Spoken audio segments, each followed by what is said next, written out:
Merhaba. It's a...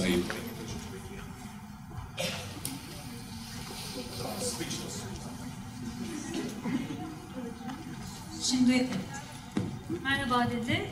Burada olmak büyük bir mutluluk. I've just found my voice again. Sesimi de tekrar buldum. Let's begin with 2 acknowledgements. Okay, you need to hear. Öncelikle 2 şey söylemek istiyorum. My first acknowledgement is to Turkey. Bir tanesi Türkiye için. We are from Australia. Biz Avustralya'dan geldik. And over the last few days we have visited Kilis and Gaziantep. Birkaç gün oldu geleli ve Kilis'e gittik, Gaziantep'e gittik. And we have been moved and have the most profound respect for Turkey's efforts in responding to the great hardship in this region.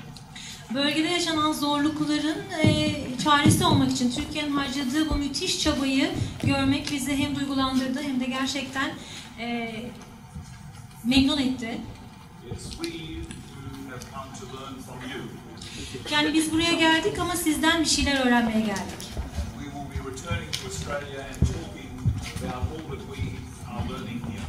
Avustralya'ya döndüğümüzde de burada öğrendiğimiz şeyleri orada aktarıyor olacağız.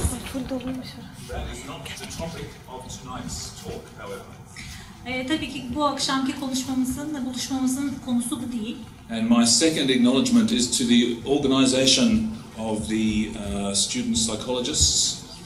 Öncelikle bu toplantıyı hazırlayan, organize eden gönüllü öğrenci arkadaşlarımıza çok teşekkür etmek istiyorum. To thank you so very much for organising this event. Çok teşekkürler bu etkinliği organize ettiğiniz için. It's a great pleasure to meet with you tonight. Hepinizle buluşmamızı sağladılar. Çok büyük bir mutluluk bizim için. And I hope it might just be the beginning. Ve umuyorum ki bu bir başlangıç olacak. We will very much look forward to seeing how any of you adapt, change, challenge narrative therapy. Devamında da sizlerin her birinizin narratif terapi, öykü terapisini nasıl değiştireceğiniz, nasıl uyarlayacağınız, ne yollara sokacağınızı merakla bekliyor olacağız. Narrative therapy has 2 parts.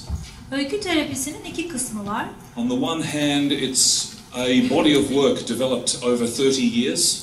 İlk kısmı 30 yıllık zaman zarfında oluşturulan kısım.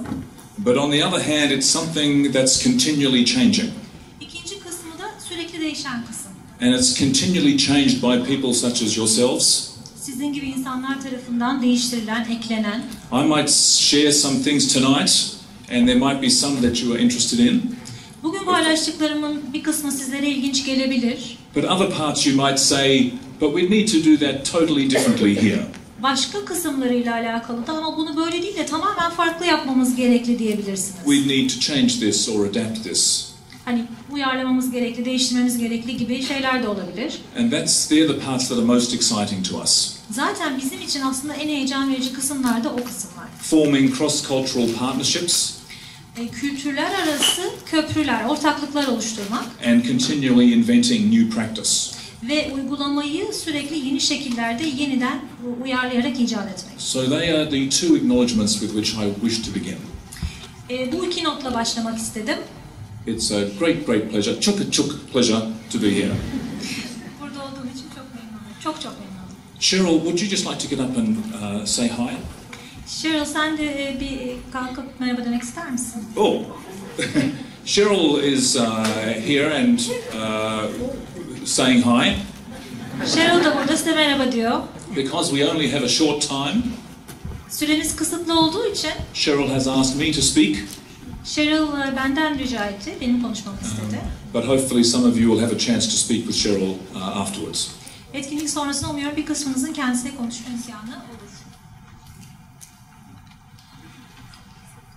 Have you seen this before? Bunu daha önce göreniniz var mı? Ekrandaki görüntü. Yes, one of you, no, 3 of you might know what this is. Oh no, many more of you. Eller kalkıyor, daha fazla. So far away from here, this is the dominant map of Australia. Buradan çok uzaklarda ki Avustralya'nın hakim haritası bu. It's the common map. En çok bilinen haritası. It's the one that most people know. Pek çok insanın aşina olduğu harita. But there's another map of Australia. Avustralya'nın başka bir haritası daha var. One that tells very different stories. Ki o da çok farklı hikayeler anlatan bir harita. Have you seen this map Bunu göreniniz var mı? of Australia? Bu haritasını göreniniz var mı Avustralya'nın? Any ideas what this map of Australia represents? Bu harita sizce neyi temsil ediyor olabilir? What different stories this map tells? Hangi farklı hikayeleri anlatıyor olabilir? Maybe you just turn to each other for 10 seconds and have your best guess to the person next to you. Şöyle bir 10 saniye yanınızdaki kişiye dönseniz ve bir konuşsanız nedir sizce bu? Ne anlatıyordur?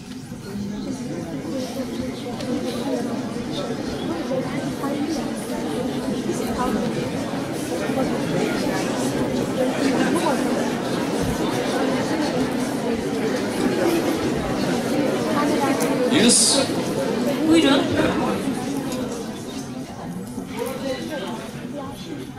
Hakim kültürler mi dediniz? The dominant cultures living in that place. Oh. In some ways, this map represents the dominant culture. Aslında bu harita daha fazla hakim kültürleri yansıtıyor.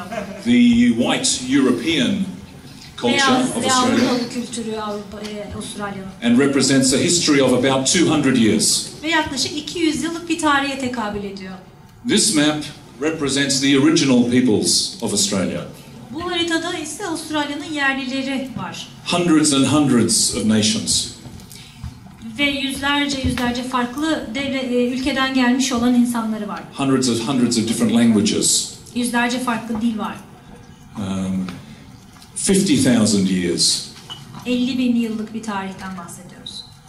The reason I'm sharing this with you Bunu sizle paylaşmamın sebebi şu. is because in narrative practice there's often a dominant storyline.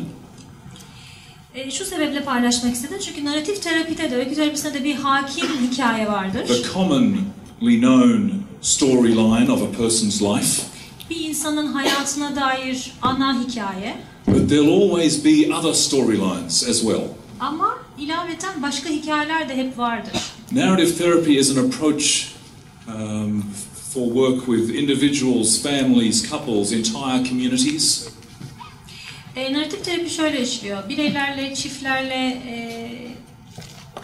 tüm toplulukla yani bir toplumla çalışırken And we're interested in alternative stories. Alternatif hikayeleri duymayı istiyoruz. Alternative storylines. Alternatif hikaye çizgilerini bulmaya çalışıyoruz. And this is a little glimpse of the alternative storylines of our country. Bu da benim ülkemin alternatif hikayelerinin aslında bir küçük işareti. Today I want to give you a little glimpse of the histories of narrative therapy and community work. Bugün size biraz da bizim yaptığımız çalışmaların ve narratif terapinin öncesine dair bilgi vermek istiyorum. Share with you a couple of key principles. Temel birkaç prensip var, onlardan bahsedeceğim. And some stories of practice. Uygulama hikayeleri paylaşacağım. And then invite you into some cross-cultural inventions. Ve bir takım kültürler arası icatlara davet edeceğim sizi. There are so many ways I could tell you the histories of narrative therapy. Çok farklı şekillerde anlatabilirim size aslında narratif terapiyi. But I think my favorite way is just to introduce you to some of the key people. Ama en sevdiğim şekilde başlayayım. Temel birkaç kişi var bu hikayede, onlardan başlayalım. Each of the people here represent themselves and they also represent something much more. Şimdi buradaki kişilerin her biri hem kendini temsil ediyor hem de çok başka bir sürü şeyi de temsil ediyor. I think you know the person on the top left already. Sol üstteki hanımefendiyi tanıyorsunuz herhalde. That's not the same jacket, is it? No, it's not. It's not. Ceket değişmiş mi? Aynı. Cheryl White represents herself in this picture. Cheryl White bir taraftan kendini temsil ediyor. But she also represents a movement of women in Australia.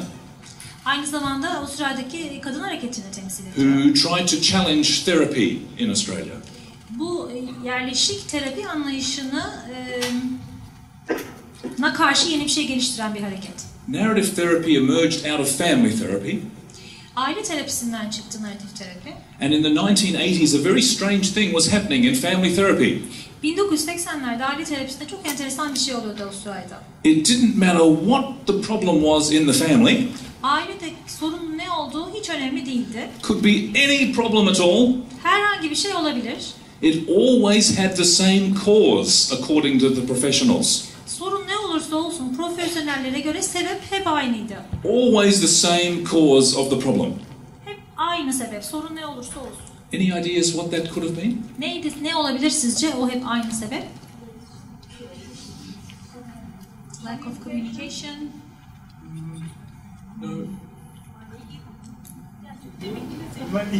Money. That's a very. That would make a lot of sense. Bu da bayağı anlamlı. What a sensible theory this was. Gayet makul bir teori çıktı. But no, the professional therapy world had another idea. Ama yok ya, bu alandaki çalışan profesyonellerin başka fikirleri vardı. Any other ideas? Generation gap. Generation gap? Could be, but no. Sevgi mi? Love. Love. Story. How long have we got? Ne kadar vaktimiz var? Story. Whatever the problem was, it could be one more, last one. Bir tane daha alalım. Thinking that you are right. Well, the professionals thought that they were right. Profesyoneller kendilerini haklı buluyorlardı, evet. The professional therapists in the 1980s thought they were right. 80'lerdeki profesyonel terapistler hep kendilerini haklı görüyorlar. And that whatever the problem was in any Australian family, Yani kim olursa olsun, hangi aile olursa olsun, tüm Avustralya aileleri için it was due to the mother sorun hep annedeydi. either doing too much or too little of Anne something. ya çok fazla şey yapıyordu ya da gereğinden az şey yapıyordu, yetemiyordu. No matter what the problem, Sorun ne olursa olsun, it was always the mother who was blamed. suç bir şekilde annede kalıyordu. I don't know if that happens in Turkey. Türkiye'de oluyor mu bilmiyorum. Oh, it does. It does happen. Yes, seems to be many places. Türkiye'de de oluyor demek ki. Başka yerlerde de duyuyoruz bunu. And in Australia in the 1980s, it was even in the psychological textbooks.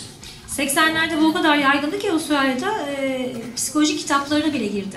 But a group of women Ama bir grup kadın challenged this. buna karşı çıktı. They said this is so unfair. Bu hiç adil değil dedi. We must create a way of working that does not blame mothers. Kadınları suçlamayan yeni bir çalışma yaklaşımı getirmeliyiz dedi. And also actually does not blame anybody. Kimseyi suçlamayan bir yaklaşım getirmeliyiz dedi. And this led to a transformation of the field of family therapy. Ve aile terapisinde bir dönüşüm böyle başladı. On the right is Auntie Barbara Wingard. Sağ üstte gördüğünüz Auntie Barbara Wingard. She's an Aboriginal elder. Avustralya yerlilerinden. She gave the easiest to understand definition of narrative therapy. Narratif terapinin anlaşılması en kolay tanımını da kendisi yaptı. She says it's about telling our stories in ways that make us stronger. Şöyle dedi, hikayelerimizi bizi güçlendirecek şekilde anlatmak. And she says that within Aboriginal cultures there are long traditions of particular sorts of storytelling. Ve yerli kültüründe de bu tür hikaye anlatıcına dair çok yerleşik gelenekler var. I'm sure that's true here also. Burada da zannediyorum benzer bir şey vardır gelenek anlamında. The people in the middle are Michael White Ortada gördüğünüz kişi Michael White and David Epstein. ve David Epstein. This is a photo from the 1970s 1970'lerden bir foto gördük. when they were also fashion leaders. Ki aynı zamanda onlar o dönemde çok modan ileri gelenleriydi. That was an attempted Australian joke. Bunu da bir şaka olarak alabilirsiniz. Now, Michael White might have agreed with the person who said that money was actually a key issue for many families. Michael White birisi para dedi ya sorun olarak, onunla hemfikir olurdu muhtemelen. He came from a relatively poor family. Kendisi çok varlıklı olmayan, nispeten fakir bir aileden But geliyordu. most of the professionals in Australia were from wealthier backgrounds. Tam tersine bu alanda çalışan pek çok profesyonel varlıklı ailelerden gelmekteydi. Most of the people who'd written the textbooks were from wealthier backgrounds. Psikoloji kitaplarını yazanlar varlıklı ailelerden gelmekteydi. In the neighbourhood where they grew up, where he grew up, Büyüdüğü semtte Michael's mother would welcome anyone with struggles into the home. Michael'ın annesi herhangi bir şekilde zorluk çeken herkese yardımcı olmaya çalışıyordu. And after Michael did training and then started to work within the mental health system, Ve Michael eğitimini bitirip de ruh bilimleri, ruh sağlığı alanında çalışmaya başladıktan sonra he would meet with people who perhaps did not have much money and had many struggles. Çeşitli zorluklarla mücadele eden çok da fazla parası olmayan kişilerle karşılaştı. And then he'd find that they were treated with disrespect within psychiatric hospitals. Ve psikiyatri hastanelerinde bu kişilere hak ettikleri saygının gösterilmediğini de defalarca müşahede etti. He was determined to create an honoring therapy. İnsanların gururuna hitap eden, yücelten bir terapi oluşturmak istedi. And that would acknowledge inequities like lack of money. It would acknowledge the influence that inequities or injustices had on people's lives. Ve bu sayede paranın ya da parasızlığın yarattığı haksızlıkların, eşitsizliklerin ortaya çıkarılmasını ya da bir şekilde bunların fark edilmesini istedi.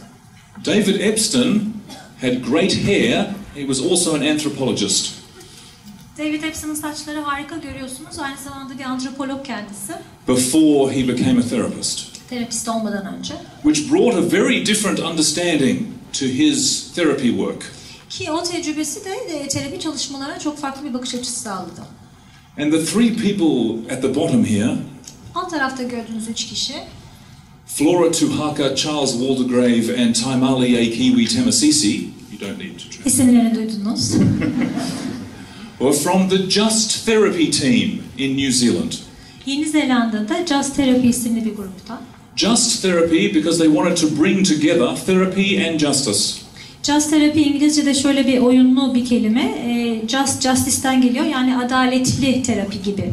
I think you're already aware that narrative therapy is informed by post-structuralist understandings. Post yapısalcı yaklaşımdan etkilenen bir oluşum olduğunu biliyorsunuz narratif terapinin. Was also informed by questioning colonialism and colonization. Aynı zamanda sömürgecilik, sömürgeleşme konusunda da soru soran bir yaklaşım. This team developed cross-cultural partnerships. Bu ekip, altta gördüğünüz ekip, kültürler arası ortaklıklar, girişimler oluşturdu. And they were the first family therapists to ever do so. Ve bunu yapan ilk aile terapistleriydi kendileri. To try and create new forms of practice that would fit for different cultures. Farklı kültürlere uyabilecek yeni terapi biçimleri oluşturan ilk ekip. That's just a little glimpse of history. Tarihi kısa bir girizgah yapalım dedik. These partnerships that they formed were a vital part of the development of narrative therapy. Sonrasında bu oluşturulan ortaklıkların narratif terapi açısından çok hayati önemi olduğunu gördük. And different partnerships continue now. Ve bu ortaklıklar farklı şekillerde de hala devam ediyor. We have long-term partnerships across cultures, including within Palestine. Filistin'de dahil olmak üzere pek çok farklı lokasyonda uzun soluklu girişimlerimiz, ortaklıklarımız var. And I'll mention later how they are inventing practices that fit for their context. Ve kendi bağlamlarına uyan yeni keşifleri de nasıl yaptıklarından örnekler vereceğim biraz sonra. And we're very much looking forward to Turkish narrative practice inventions. Ve Türk narratif terapi keşiflerini de umuyorum göreceğiz. Bu konuda çok heyecanlıyız. I now want to share with you 4 key themes of narrative practice. Şimdi sizinle 4 ana temasını paylaşacağım narratif terapinin. These were 4 things that anyway, first one. 1. Our identities are shaped by story. Kimliklerimiz hikaye ile şekillenir. In narrative practice, we don't think our identities are fixed in stone. Biz narratif terapide şöyle düşünüyoruz. Bizim kimliklerimiz siyah beyaz değil ya da hiç değiştirilemez şeyler değil. We think they are shaped by story. Hikaye ile şekillendiğini düşünüyoruz benliğin, kimliğin. Let me give you an example. Bir örnek vereyim. If we imagine our life, Hayatımızı bir düşünelim. it's full of so many different events. Bir sürü farklı olaylar oluyor hayatımızda. Thousands and thousands, millions of different events. Binlerce, milyonlarca farklı şey oluyor. We can't possibly even remember them all. Onların hepsini hatırlamak bile mümkün değil. In narrative practice, we believe even our memories are shaped by storylines. Ki biz zaten narratif terapide hafızamızın da hikayelerle şekillendirildiğini düşünüyoruz. Each of these crosses represents different events in Vanessa's life. Vanessa diye bir kişiyi düşünelim ve gördüğünüz çarpı işaretlerin her biri Vanessa'nın hayatındaki olaylara işaret ediyor. Sometimes when we meet with people, bazen insanlarla tanıştığımızda it'll be like there's one dominant storyline of their identity. onların kimliğini oluşturan tek ve hakim bir hikaye varmış gibi gelir. Perhaps a storyline of failure. Başarısızlık hikayesi. Or a storyline of I'm useless. Ya da hiçbir işe yaramıyorum. In this case for Vanessa, Vanessa için when things were going badly for her, işler pek yolunda gitmiyordu. she would think I'm good for nothing. Ve o da kendini pek işe yarar hissetmiyordu. Do you have some people in Turkey who think they are good for nothing? Türkiye'de böyle hisseden tanıdığınız insanlar var mı? This had been brought about because this was the words that Vanessa's ex-husband used to say about her. Vanessa böyle hissediyordu çünkü bir taraftan da eski eşi de sürekli ona böyle söylüyordu, hiçbir şey yaramazsın. He had been an abusive man. Kendisi suistimal eden bir adamdı. And when things were going badly for Vanessa, I'm good for nothing would become like a headline of her life. Bir taraftan işler yolunda gitmiyor, bir taraftan sürekli bunu duyuyor. Dolayısıyla hayatında hiçbir şeyi yola sokamayacağını düşünüyor. And then she'd suddenly remember all the bad things that she'd ever done in her life. Bir sürü yanlış, hatalı yaptığı şeyi getiriyor aklına. It's like this storyline would light up all the negative memories that fitted with being good for nothing.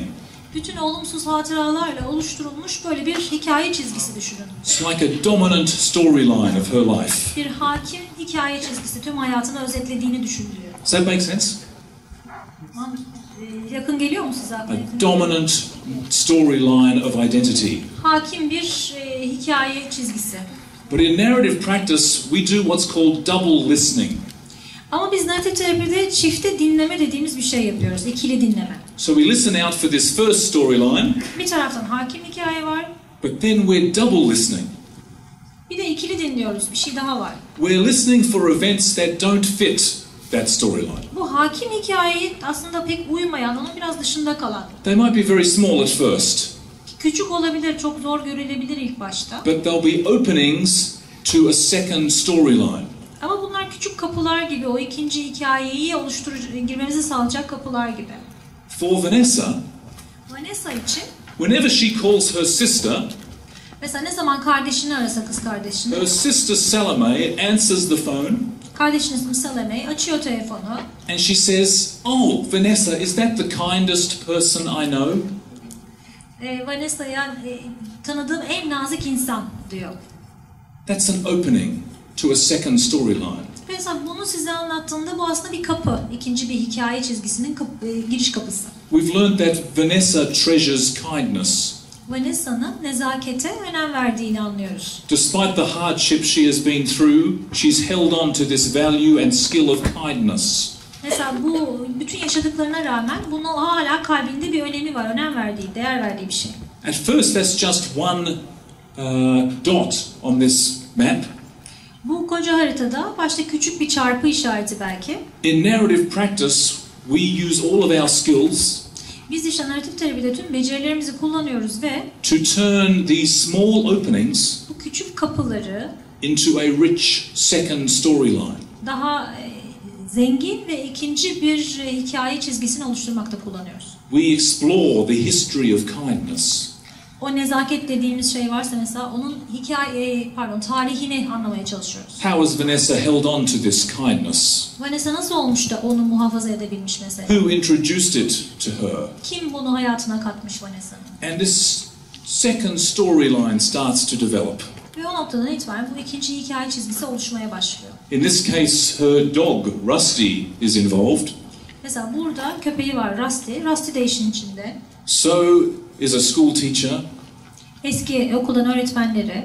And we learned that when Salome and Vanessa were at school together, Salome ve Vanessa beraber okuldalarken mesela, Vanessa would always spend time with her sister, treating her with great kindness because she was being bullied. Başkaları da diğer çocuklar zorbalık yaptığında Vanessa'nın kardeşine Vanessa hep gidip yardım ediyormuş mesela Salime'ye. This is just a tiny glimpse Bunlar böyle küçük şeyler, küçük noktalar. of this idea that our identities are shaped by story. Ama aslında bizim kimliğimizin nasıl hikayelerle şekillendiğini gösteriyor. At first, the people you meet with, they might bring with them a dominant problem storyline. İlk bakışta, ilk seferde insanlar kendilerini size sunarken ya da anlatırken hep o dominant hakim hikayeyi sunarlar, onu getirirler masaya. And it's our job Bizim görevimiz to collaboratively onlarla beraber reauthor a second storyline. ikinci bir hikaye çizgisini yazmayı, yeniden yazmayı başarmak. I'll just get you to turn to each other for a few moments, Yine birkaç dakika birbirinize dönmenizi rica edeceğim. just to consider this idea of our identities being shaped by story, Kimlik, hikaye ile şekillenir dedik ya, onu bir düşünmenizi rica edeceğim. and this idea that there are multiple storylines of our identity. Ve kimliğimizin çoklu hikayelerden müteşekkil olduğunu, Just give you a minute. birkaç dakika.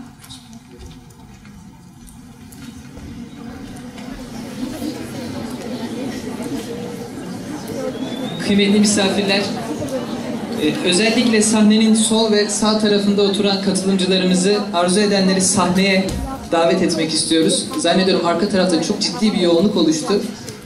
Arkadaşlarımız da orada dinlemekte zorlanıyorlar. Kapının ağzı iyice doldu. Bu sol ve sağ taraftaki katılımcılarımızı ya arka taraftakilere bir koridor açalım ya da bu tarafı sahneye alabilirsek sahnenin üstüne arka taraftaki katılımcılarımızı da yer açmış oluruz. Çok teşekkürler.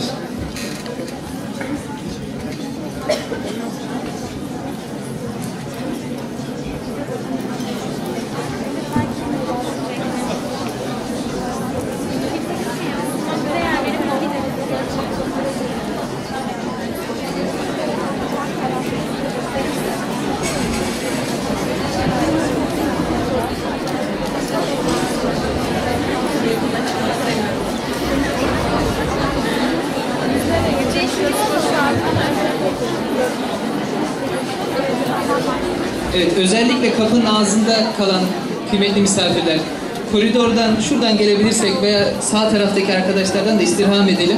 Sahnenin bu tarafına gelebiliriz. Bence biz burada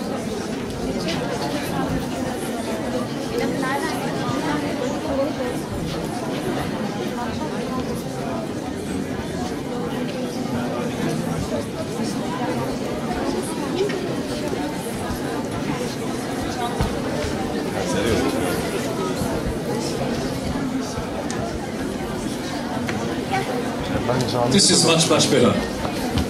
Daha iyi oldu galiba. It was a bit lonely up here before, Biz burada biraz yalnız kalmıştık. so thank you so much. Teşekkürler geldiğiniz için. Are you happy to do a little bit of the presenting in the next session? Bir kısmı da siz tutar mısınız? Bir dahaki sefere. Fantastic.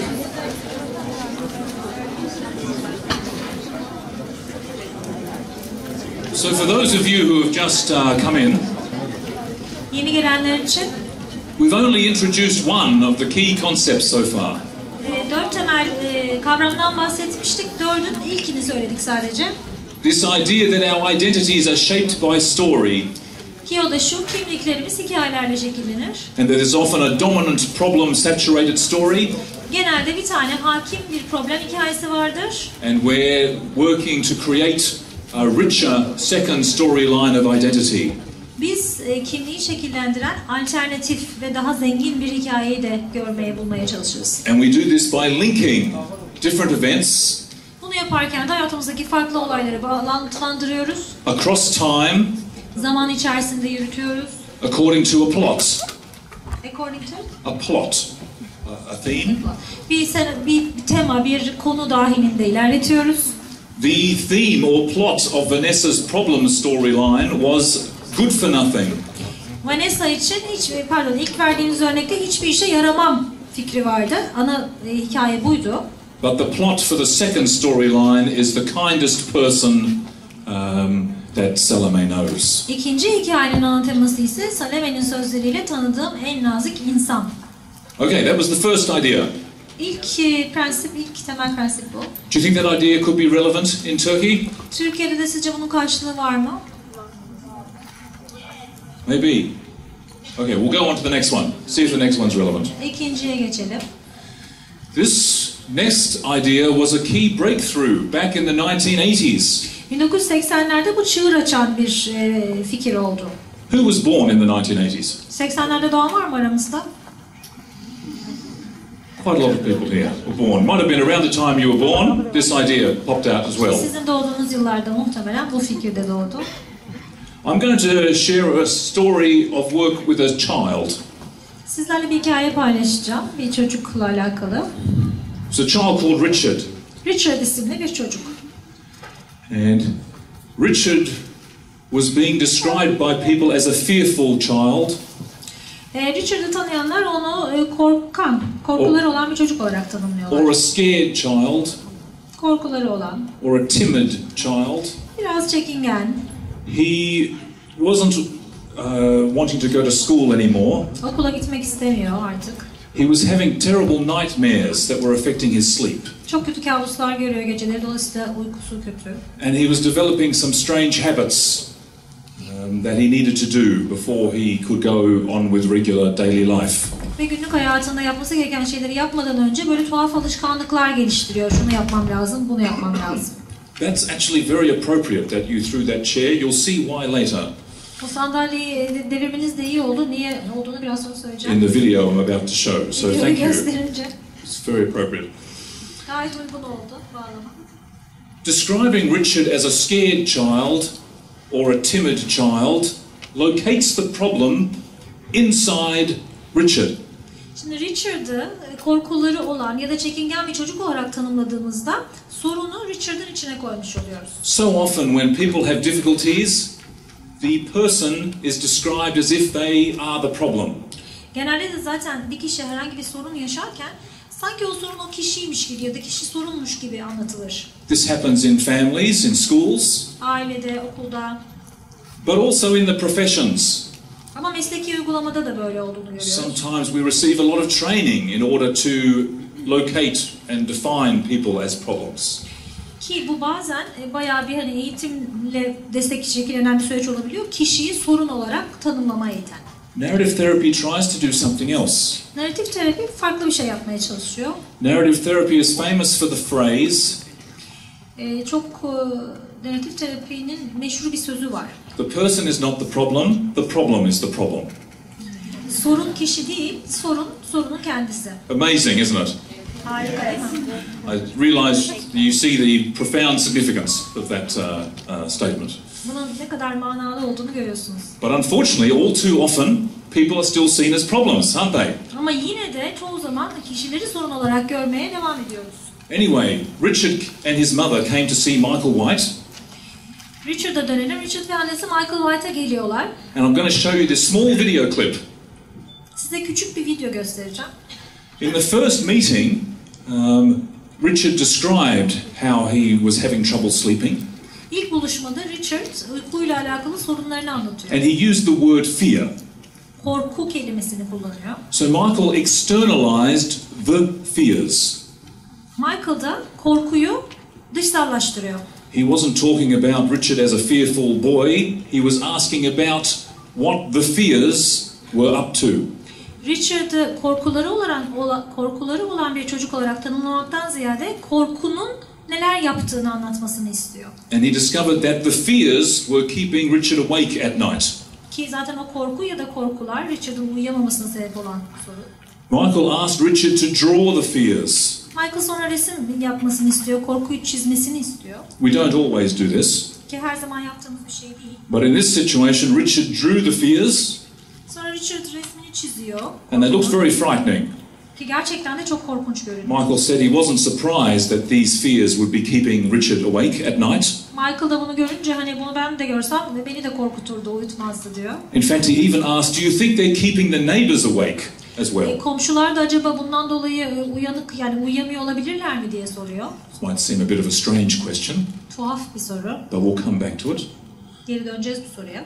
And Michael also asked, do you think it's fair that the fears are keeping you awake and maybe other people awake at night. Peki bu korkular seni ve belki başka insanları gece uyutmuyor. Sence bu adil bir şey mi diye soruyor Richard'a. And then Richard said, no, he didn't think it was fair.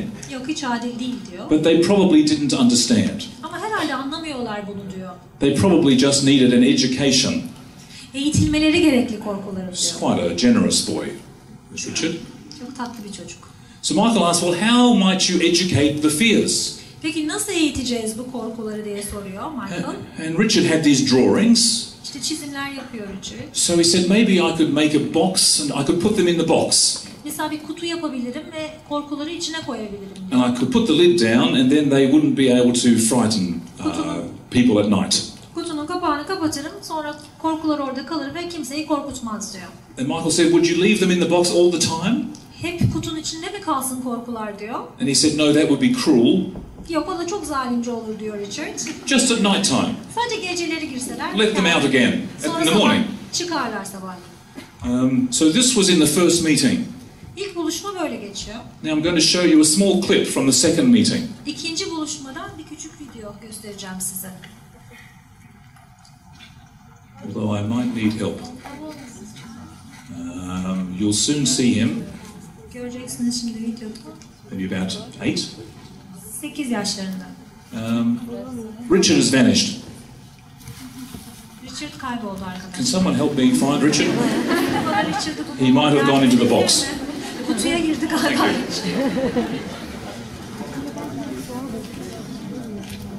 Oh no, it's just my fault. There we are. Perfect. You found Richard. Thank you. Richard'ı buldunuz. Teşekkür Thank you.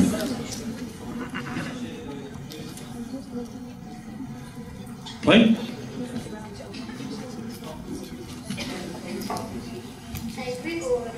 Oh, we can hear Richard.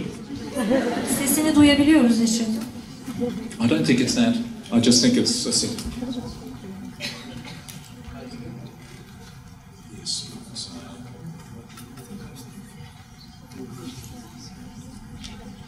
Thank you. Would you like to turn to each other and mention what was the best thing about your day?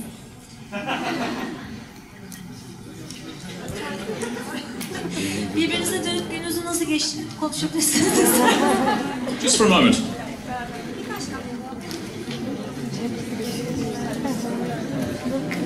Or the worst thing?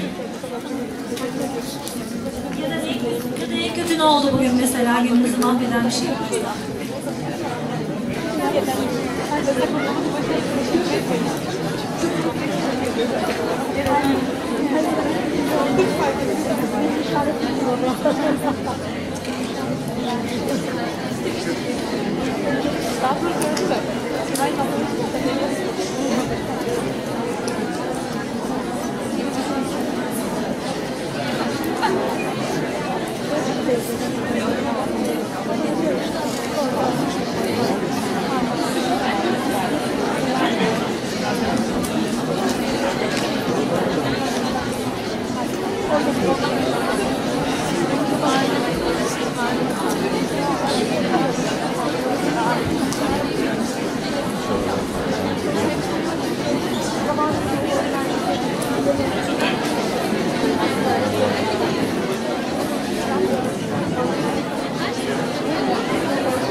We'll have to reenact it.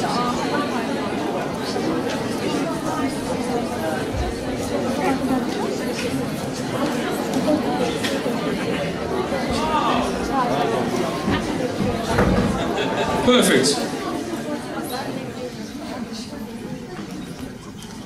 I'll give you them back here.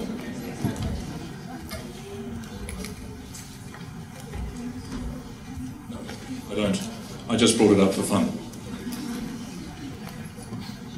Okay, it's just a short clip. Kısa bir video. You'll see Richard has the box. Richard'ı ve kutuyu göreceksiniz. He says they wriggle a lot. Çok hareket ediyorlar, kımıl kımıllar diyor. Wriggling around there, but let me hold them, because I can see that when you're holding them, they don't wriggle too much, do they? He says, but let me hold them. Let me hold them. Ben tutayım diyor Michael White. Because I can see that when you're holding them, they don't wriggle too much, do they? Çünkü sen tuttuğunda çok fazla kımıldamıyorlar değil mi diyor. Because they know that you're in control of them. Çünkü sen onları kontrol edebiliyorsun, biliyorlar diyor. Because they know that you're in control of them. When other people hold them, do they wriggle more? But when other people hold them, do they wriggle more? Başka kişiler tutsa yine kımıldıyorlar mı? Daha mı fazla kımıldıyorlar diye soruyor. Richard says yes. Yes. They do. Evet diyor Richard.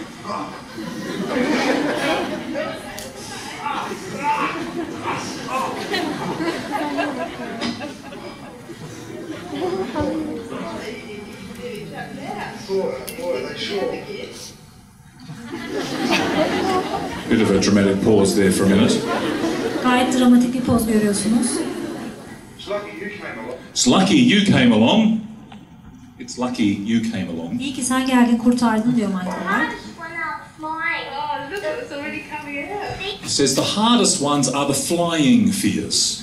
En zorlu olanlar uçan korkular diyor Richard.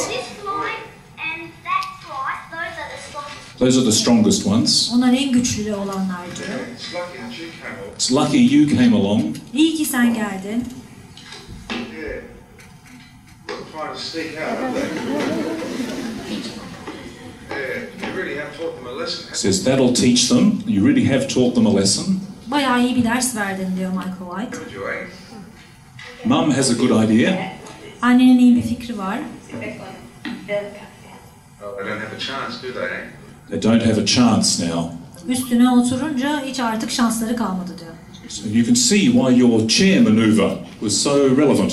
O sandalye manevranız bağlama onun için uygun dedim. Do you want to just turn to each other for a moment? And what did you notice became possible when the fears were externalized? Korkular dışsallaştırıldığında neler mümkün hale geliyor? Bir iki dakika birbirinizle konuşur musunuz? Just give you a minute to discuss this. Bir dakika.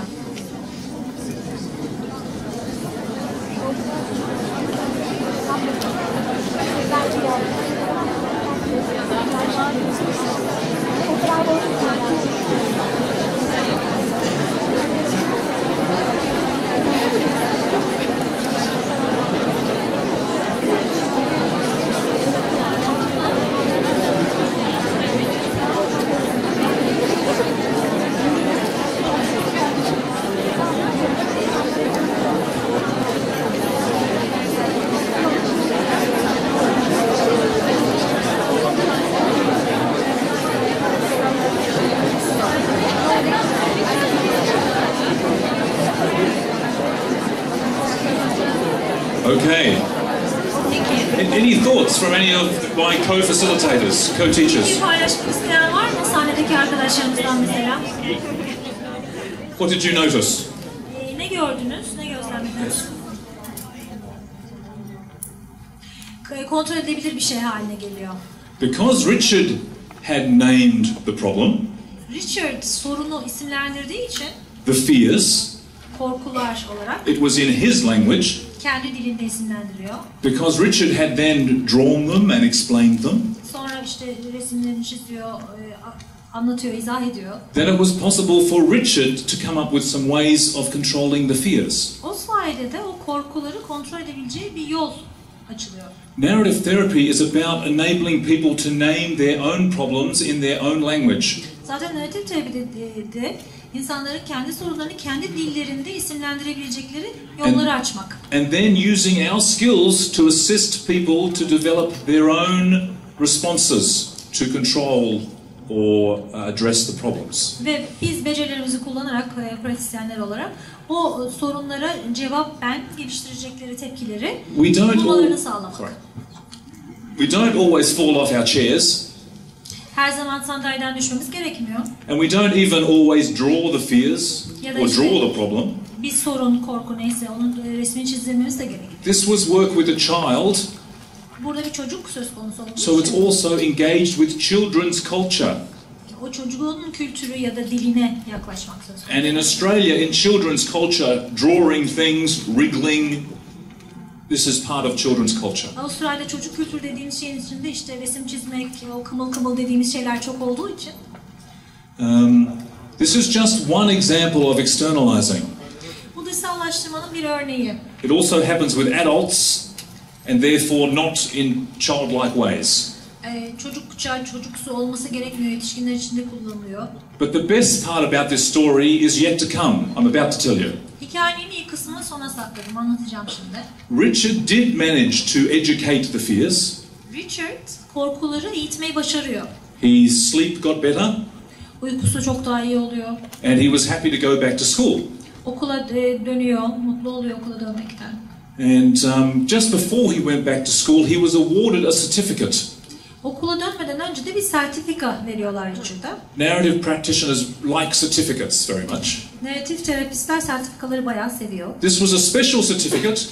Özel bir sertifika yapılıyor Richard'a. It was a fear-busting and monster-taming certificate. Korku kovucu ve canavar ehlileştirici sertifika. Very formal, beautiful certificate with Richard's name on it. Gayet resmi, güzel bir sertifika, üstünde Richard'ın ismi var. And there was quite a formal ritual of a ceremony. Bayağı bir tören yapıyorlar bunu vermek için. These ceremonies have a name in narrative practice. Bu törenlerin de narratif uygulamada, terapide bir ismi var. They're called definitional ceremonies. Tanımsal ya da tanım seremonileri. Comes from the anthropologist Barbara Meyerhoff. Barbara Meyerhoff, antropolog, ondan geliyor. Creating regrading rituals. Honoring rituals. Yeniden derecelendirme törenleri. That redefine identity. Kimliği yeniden yeniden tanımlamayı sağlıyor. Oh, you've got one already. Yeah, open, probably better. That these definitional ceremonies support the second story. Bu tanım törenleri ikinci hikayeyi destekleyen törenler. So Richard then went back to school. Sonra Richard okula geri dönüyor. And do you remember the strange question that Michael White asked in the first meeting? İlk buluşmada Michael White'ın sorduğu tuhaf soruyu hatırlıyor musunuz? About the neighbours. Yes.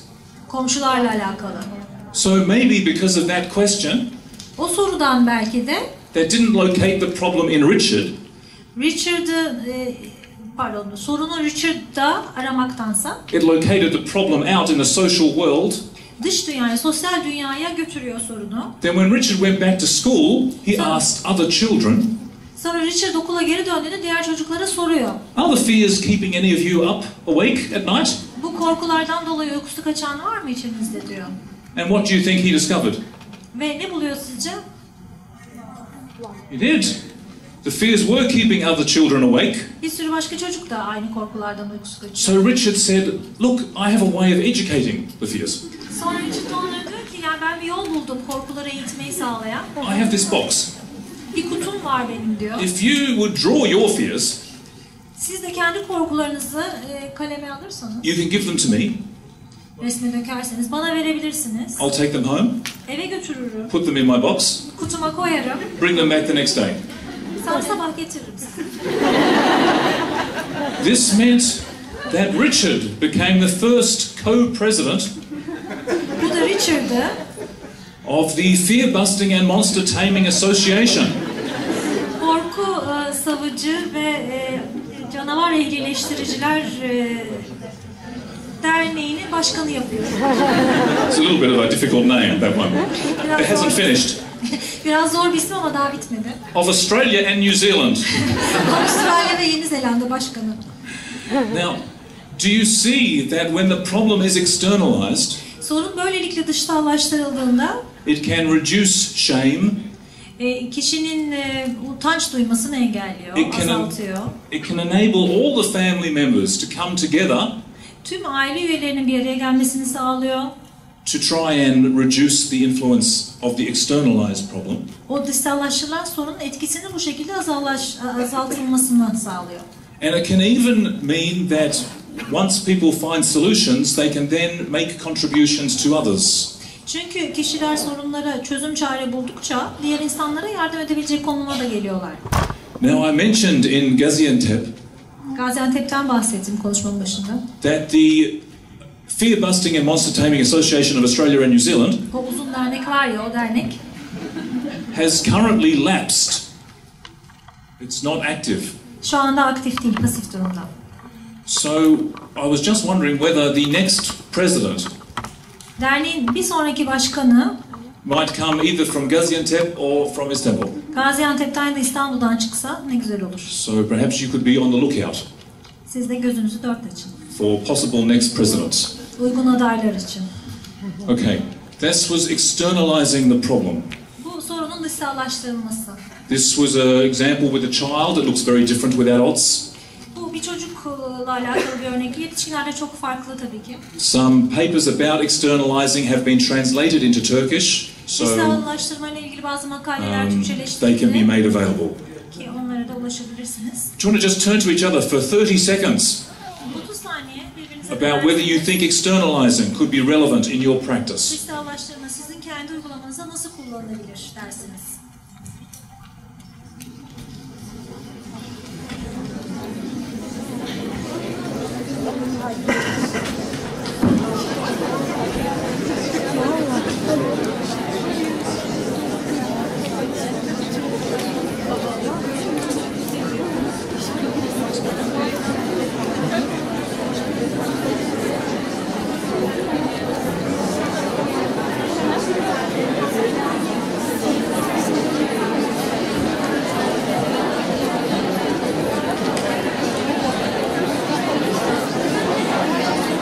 Okay. I'm so sorry to interrupt you. Bölüyorum, kusura bakmayın. It's just that Mehmet said that there might be a possibility for something extra to share this evening, and I know we have limited time. Mehmet Bey şöyle bir şey söyledi. Bu akşam ekstra bir şey olabilir. Zamanımız da kısıtlı. I just want to share two more things, İki şey daha paylaşacağım. and then would it be appropriate to end on song? End with a song? Sonra bir şarkıyla bitirsek uygun olur mu? Maybe? Olur mu? Well, if I sing a song, would you also sing a song? Ben bir şarkı söylesem siz de katılır mısınız? So one song from Australia, one song from Daha Turkey? doğrusu Avustralya'dan bir şarkı, sonra Türkiye'den siz bir I'm şarkı. just giving you some pre-notice so you can think of Önceden which song. uyarıyorum, hazırlanın diye. Okay. I just want to share with you another key principle in narrative practice. Üçüncü temel prensibimiz narratif terapide. Historically in Australia, Avustralya'da in mental health services, ruh sağlığı uygulamasında mental health professionals would sometimes write notes bu alanda çalışan kişiler hep not alırlar. and create case files. Vaka dosyaları oluştururlar. Does that happen in Turkey? Türkiye'de de böyle midir?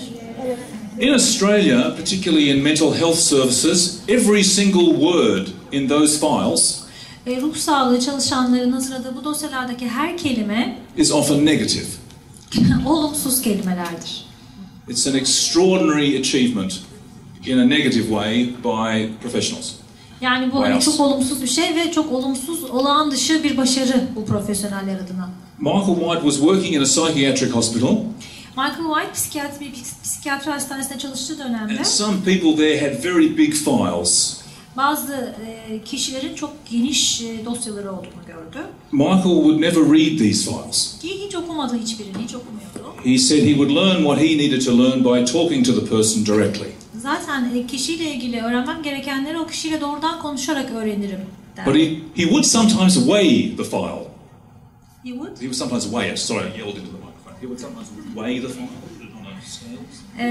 Bazen ama bu kalın dosyaları tartıya koyup tartıyordu. And if it weighed a very significant amount, he would say, "What's it like carrying around this weight on your shoulders?" O dosyalar çok ağır geldiğinde şunu düşünüyordu. Hani bu kadar bir ağırlığı taşımak nasıl bir şeydir? And then they would create a different sort of document.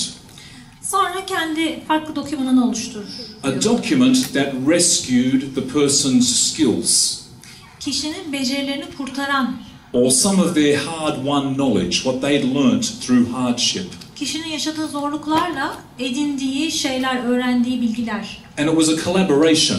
Aslında bu bir ortak çalışma. Wasn't just the professional writing the notes. Sadece bir alan saha profesyonelinin yazdığı notlardan ibaret değil. It was a collaboration to create a counter document. Karşılıklı çabayla oluşan bir ortak doküman hazırlanıyor. Documents of many sorts are used in narrative practice. Narratif terapide pek çok farklı doküman kullanılıyor. The written word has a power. O yazılı kelimenin bir gücü var. It can either be used to strengthen the problem story. Ya sorun hikayesini güçlendirmek için kullanılabilir. If we just write more and more things about the problem story and put them into people's files. Habire sorun hikayesini yazsak ve bunu o kişilerin vaka dosyalarına koysak. Or it can be used to strengthen the second story. Öyle olur ya da kelimeleri ikinci hikayeyi bulmak ve oluşturmak için kullanabiliriz. The preferred story. Yani tercih edilen I want to just share with you one document. Bir doküman paylaşacağım sizle. I share it because having been in Kilis and in Gaziantep, Kilis ve Gaziantep'teyken I know that you as Turkish people are welcoming so many people who have experienced the horrors of military attack. Kilis ve Gaziantep'teyken gördüm Türk devleti ve milleti pek çok kişiye kucak açmış durumda. This is a document from the Gaza Strip. Bu da Gazze şeridinden from some years ago. Birkaç yıl önceden. It's from the words of children. Çocukların dilinden.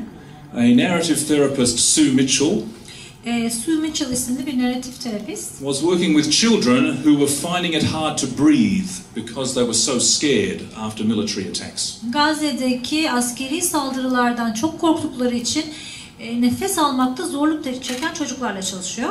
In narrative practice, we believe no matter how difficult the situation, biz narratif terapide şundan inanıyoruz. Durum ne kadar zor olursa olsun, no matter what trauma or hardship someone is experiencing, yaşanan travma, zorluk ne kadar derin olursa olsun, they will be responding in some way.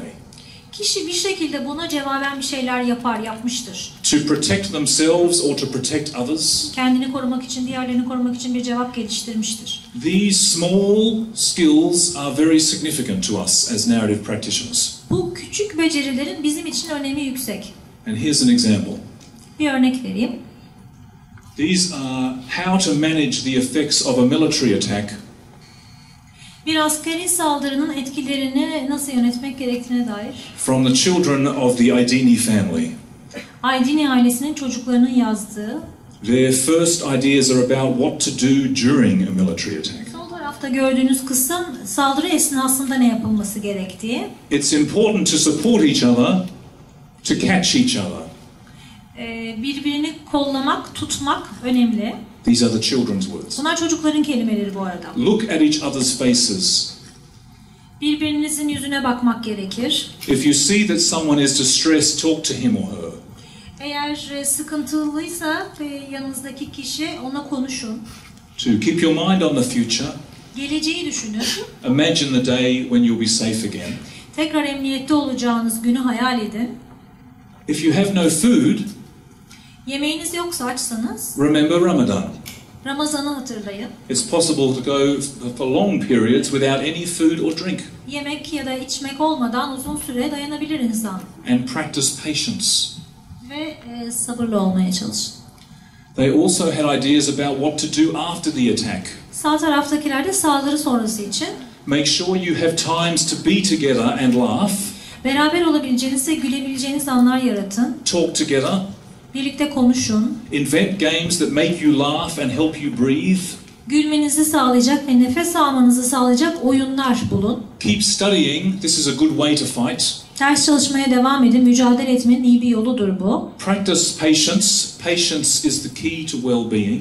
Sabırlı olmaya çalışın. Sabırlı olmak iyi olmanın esasıdır. Care for each other. Invite kids who are suffering to play with you. Diğerlerine şefkat gösterin, özen gösterin. Zorlu olan çocukları oyununuza dahil edin. And one small girl said, "Eat olives." Bir kız çocuğu da şöyle demiş, zeytin yiyin. Sue asked her why eat olives. Su da diyor ki neye zeytin yesinler? And she said, "I don't know, but I'll ask my parents because I know it's important." Bilmiyorum ama anneme sorayım, önemli bir şey olduğunu biliyorum diyor. So she went and asked her parents and came back the next day. Ebeveynlerine soruyor, ertesi gün geliyor. And she said, we eat olives because the olive tree is the tree of peace. Zeytin yemek önemli çünkü zeytin ağacı barış ağacıdır diyor cevaben. These are children's words. Bunlar çocukların kelimeleri. They represent children's knowledge. Yani çocukların o bilgisini yansıtıyor. And children's special skills in dealing with horrible times. Çok felaket zamanlarda bile çocukların haiz olduğu becerileri yansıtıyor. The children at first wouldn't have known they had this knowledge. Çocuklar o anı görene kadar bu becerileri olduğunu bilmiyorlar bile belki. That's the role of narrative practice, to draw this out and to honor it. Narratif terapistinin zaten rolü ya da terapinin rolü bunları görmek ve görülür olmasını sağlamak. It's a very poignant document, isn't it? Çok etkileyici bir doküman değil mi? I'll just give you a moment. The last time that I asked you to just turn to each other about what this document means to you. Yine bir dakika dönüp konuşmanızı rica edeceğim. Bu doküman sizin için ne manaya geliyor?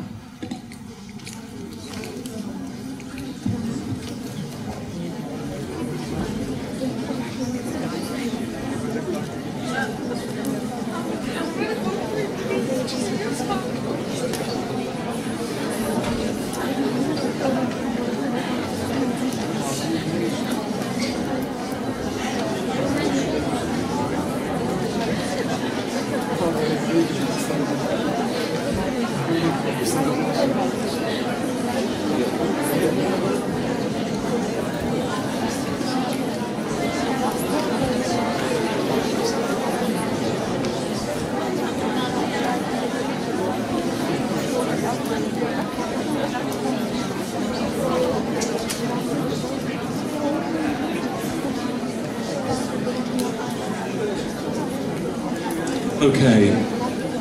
Peki.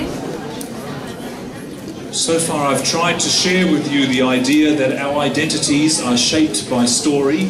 Şimdiye kadar konuştuklarımız bir, kimliğimiz hikayelerle şekillenir. This way of externalizing the problem. Dışsallaştırma, sorunu dışsallaştırma yolları. The person is not the problem is the problem. Sorun kişi değildir, sorun sorundur. And then this idea of rescuing people's words and creating documents. Ve kişilerin kelimelerini çıkarmak, muhafaza etmek ve bunlarla bir takım dokümanlar, belgeler oluşturmak.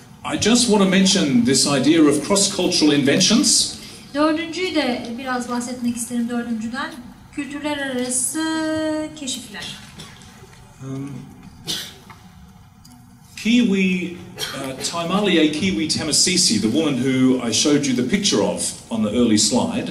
Taimalie Kiwi Sisi. Resmini gösterdiğim kişi. She always challenges us. O bize hep bir takım yollar gösteriyor. She says that it's our field, the field of psychology, social work, mental health. Bizim çalıştığımız alanlar işte ruh sağlığı, psikoloji gibi alanlar. That is one of the most powerful forces for colonization now. Sömürgeciliğin aslında en güçlü olduğu alanlardan biri. Psychological colonization. Psikolojik sömürgeleşme.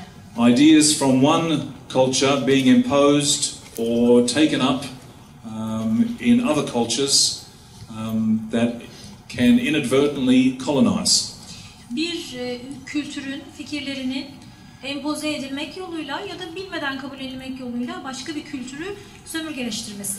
Which is why I would hope that anything that I say today you would interrogate and challenge.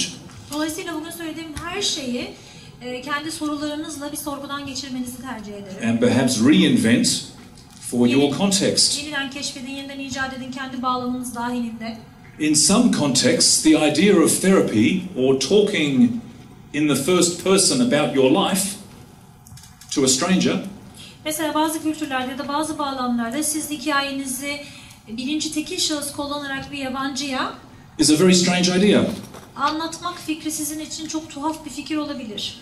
And sometimes people who've experienced great hardship don't want to speak. Ya da yaşanılan zorlukları telaffuz etmekte zorlanabilir kişiler. In some of the hardest times of my life, speaking was very low on my list of priorities. En zor zamanlarında o zorlukları anlatmak mesela hiç önemsediğim bir şey değildi, istediğim bir şey değildi. Music would have been the realm of great solace. Müzikte belki kendimi bulmaya ya da avutmaya çalıştım. We are collaborating across cultures Bu kültürler arası bir işbirliği aslında. to invent new ways of working Yeni yollar keşfetmeye çalışıyoruz. that might work for those who don't really want to speak. Konuşmak istemeyenler için işe yarayacak yeni yollar. In Australia, this is often true for young men who've come as refugees.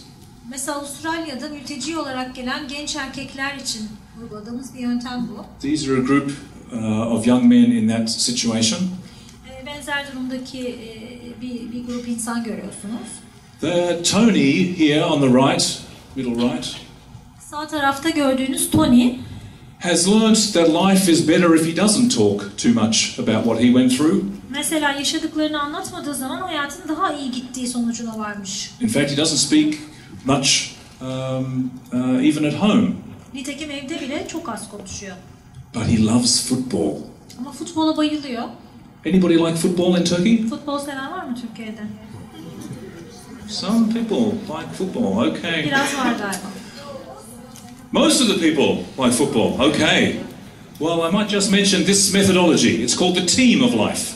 O zaman bu yöntemden biraz bahsedeyim size. Hayat ekibi Tony finds it easy to talk about football. ya da hayat takımı diyelim.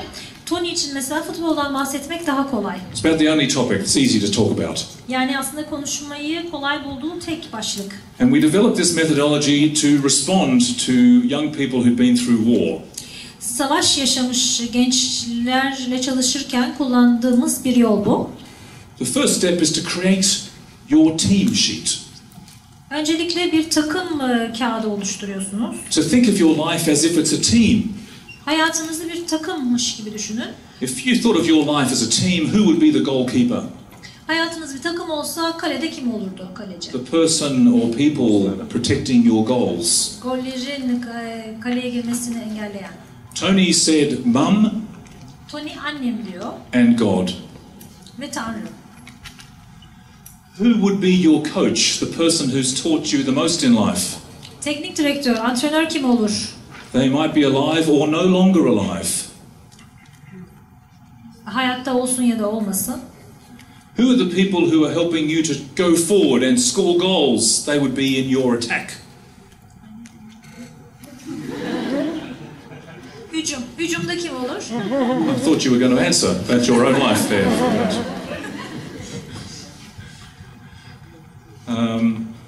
Who would be at football games in Turkey? What do the crowd? Is the crowd silent? Türkiye'deki futbol maçlarında izleyiciler ne yapıyor? No. What? Cheer for the team. Tezahürat yapıyorlar. One of the advantages of working on the team of life.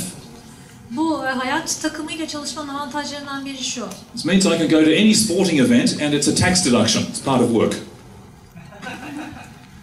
Thank you. Here's my friend.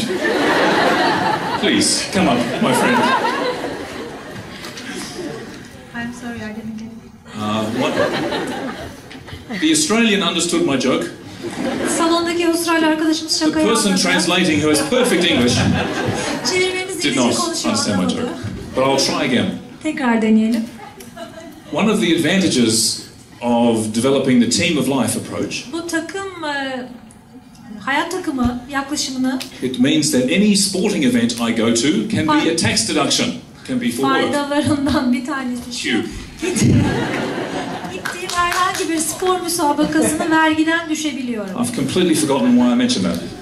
Niye bunu dediğimi de hiç bilmiyorum. No, I went to a game in Argentina, Arjantin'de bir müsabakaya gittim. and in Argentina, when the team has the ball, the whole crowd goes like this. Top oyuncuya geçtiği zaman bütün izleyiciler böyle yapıyor. And people are singing. Şarkı söylüyorlar. And it sounded to me very beautiful. Ki benim kulağıma harika gelen bir şey. Probably because I didn't speak Spanish, İspanyolca da anlamadığım için. because I learnt later they were swearing at the opposition. Sonradan söylediler ki zaten küfür ediyorlar. But this image of everybody waving, Ama herkesin bu yaptığı hareket. I always think about when asking people who are the spectators for your life, your team of life. Bana hep şunu hatırlatıyor. Sizin hayat takımınızın izleyicileri kimler? Who are the people who are cheering your team on? Sizin takımınızda kimler tezahürat yapıyor? Again, they might be alive or no longer alive. Hayatta olabilirler, olmayabilirler. Aboriginal people in Australia talk of their ancestors, Avustralya yerlileri mesela atalarından bahseder. cheering them on. Bu soruya cevaben atalarını söylerler. We can also explore what this team is defending. Bu takımın neyi savunduğunu sorabiliriz. What does this team believe in? Neye inanıyor bu takım diyebiliriz. I asked Tony, and at first it was too hard to answer. Tony'ye bu soruyu ilk sorduğumda cevaplayamadı. Çok Yes, zor buldu. Do you ever work with people who don't have very many words? Kelimelerini çok zor çıkaran kişilerle çalıştınız mı hiç?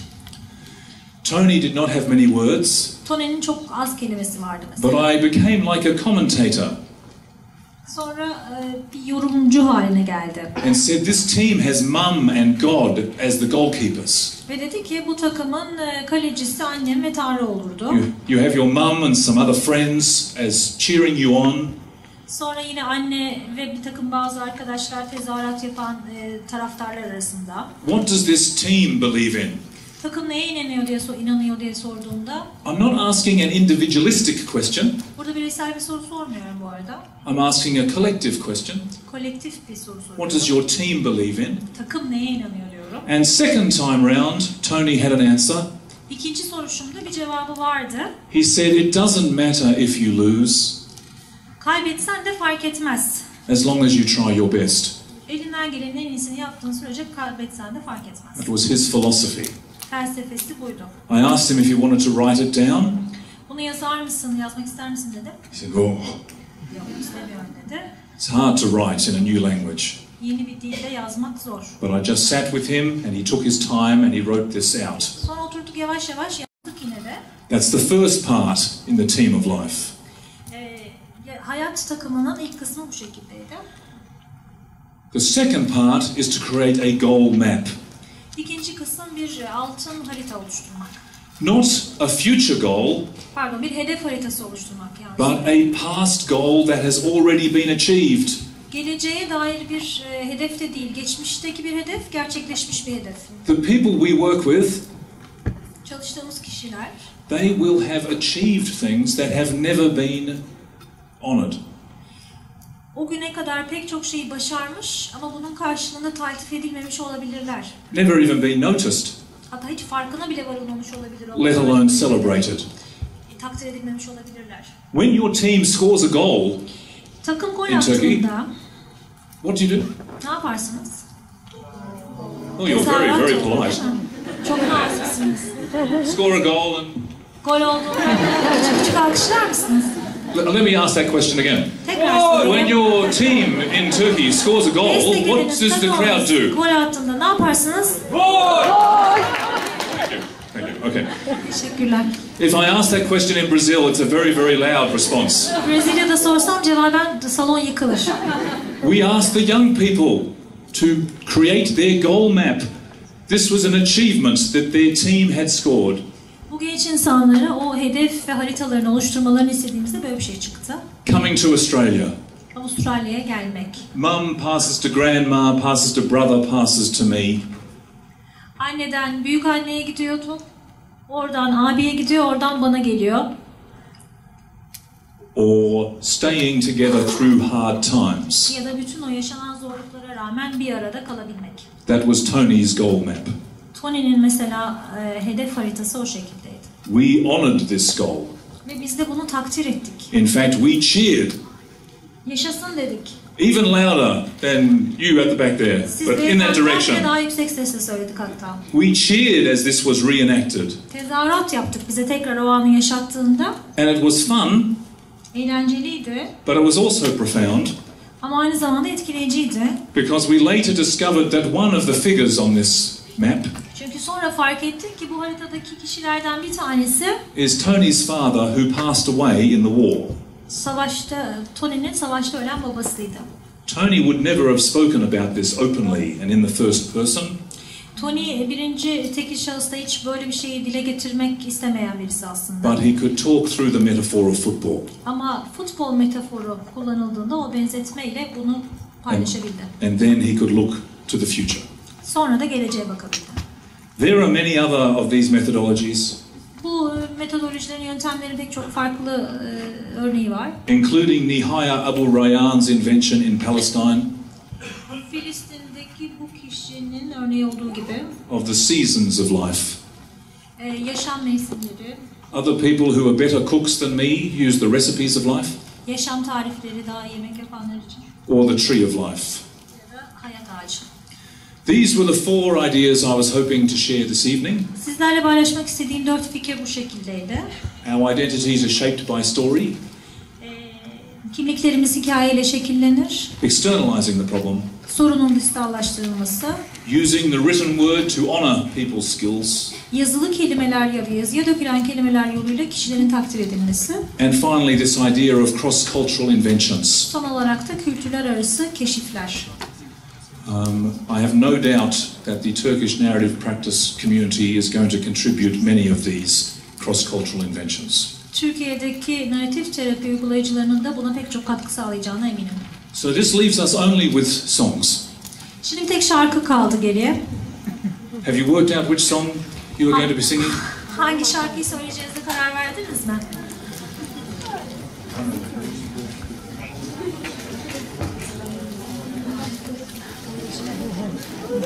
Just sing it. I'll sing a very popular... Yes, please. My friend, come up. Who laughed at my joke.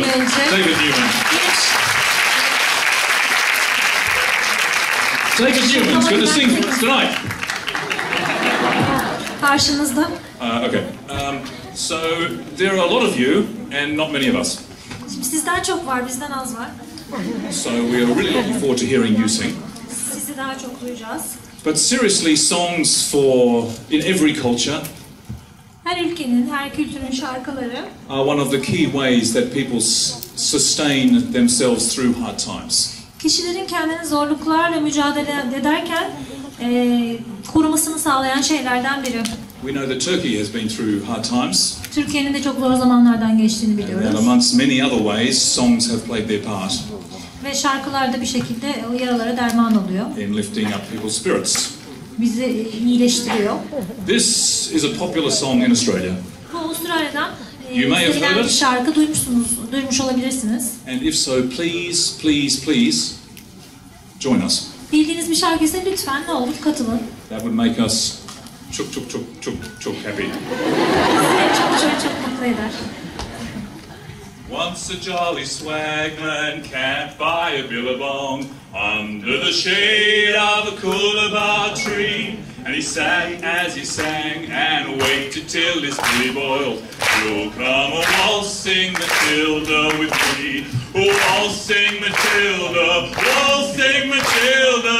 You'll come a waltzing Matilda with me. And he sang as he sang and waited till his belly boiled. You'll come a waltzing Matilda with me.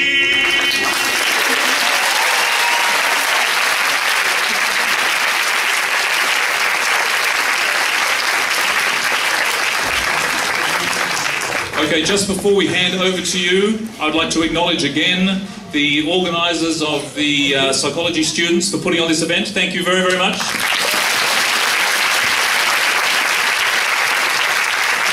I'd like to thank our translator for making everything possible. And apologies for attempts of cross-cultural humour. And now, can we hear a song from Turkey? Şimdi sözü size bırakıyoruz.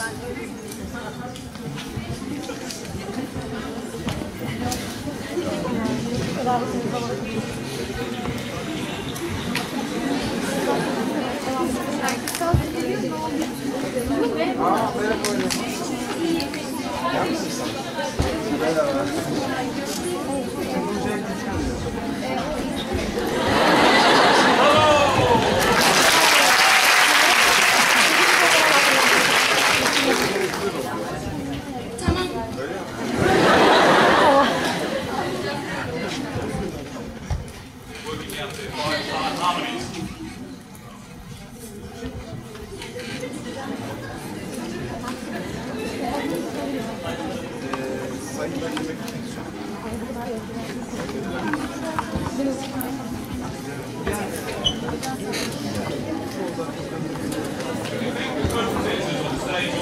Burada sunuma yardımcı olan arkadaşlara teşekkür ediyoruz. Bu ne dünya kardeşim, seven sevene. Bu ne dünya kardeşim böyle. Bir garip ruh içim, bilmem ki niye. Belki de sevgim yok diye. Bu ne dünya kardeşim, gülen yüreğe. Bu ne dünya kardeşim böyle. Ben de onlar gibi gülsem mi öyle. Yüreğim kan ağlasa bile. Ne bir kürk ister bu şen gönlüm. Ne bir hane saray. La la la la la. İçilen çok kısa ömrüm. Sev çünkü sevmek en kolay. Ne bir kürk ister bu şen gönlüm. Ne bir hamle saray. La la la la. Ne içilen çok kısa ömrüm. Sev çünkü sevmek en kolay.